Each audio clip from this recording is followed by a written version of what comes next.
आलादा रायजो सोरजिनायनि जि मुभमेन्ट गिबियावनो सुजित नार्जारि बिथांनि थैनाय सानखौ 12 जुनाव बोसोरफ्रोमबो फालियो आरो देग्लायबो दुलाराय बर' फरायसा आफादा जोबोद गाजा गोमजायै फालिनो लादों। जोङो सासे बर' माहारिनि बर' फिसा हिसाबै आरो बर' माहारिखौ बयबो जोङो मोजां मोनो। बर' माहारिनि मुङाव गावनि सिनायथि, गावनि थामोनथा, गावनि राव थुनलाइ हारिमु लानानै थांना थानायखौ जों बयबो हास्थायो आरो बेनिखायनो जे दिनै जोंनि जि मुंख्लं बिथांखौ जोङो मान होयो आरो बिथांनि सोरगोआरि जिउ सोलेरा जाहाथे अराय सोरगोआव आलो गोजोनै थायो बिनि थाखाय जों आर'ज गाबो।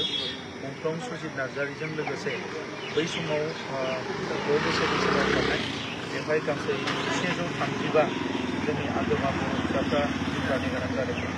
दा बिथांमोनखौबो जोङो दिनैनि सानावनो आर'ज गाबो बिथांमोनाबो जाहाथे सोरगोआव आलो गोजोनै थानो हायो आरो मुंख्लं सुजित नार्जारिजों लोगोसे जोंनि गासैबो मुंख्लंफोरनि न'खरा जाहाथे आलो गोजोनै थानो हायो बिनि थाखायबो मोजाङै थानो हायो। जों अराय सम अबंलावरिखौ आर'ज गाबो जे बिथांमोनखौ बिथांनि न'खरनि साफ्रोमबो सोद्रोमाफोरखौ जाहाथे अराय सम मोजाङै लाखियो आरो बेजों लोगोसे सुजित नार्जारिनि थैनाय सान फालिनाया जोंखौ अराय सम गोसोखांहोयो जे बर' माहारिनि जि मोनसे गोख्रों सोमावसारनाय बे सोमावसारनाया बर' माहारिखौ दानायनि थाखायमोन, बर' माहारिनि रैखाथिनि थाखायमोन आरो बर' माहारिनि सोरगिदिं जौगानांगौनि थाखायमोन।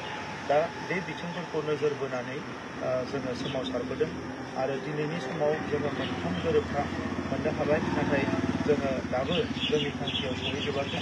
दा बिनि थाखायनो दिनै जोङो माखासे खामानिफोरखौ मावगासिनो दङ। सुजित नार्जारि बिथाङा जाहाथे अराय सम बोर सारस्रिहरो आरो बिथांनि जि थैनाय बेनो हारिनि थाखाय बेसेबा गिदिर मोनसे थुलुंगा जानानै थालांबाय आरो इयुनावबो थागोन। आङो दिनै बिथांनि थैनाय सानाव बिथांनिसिम आंनि गोसो गोरबोनि खुलुमनाय आरो सिबिनायखौ बावहरबाय।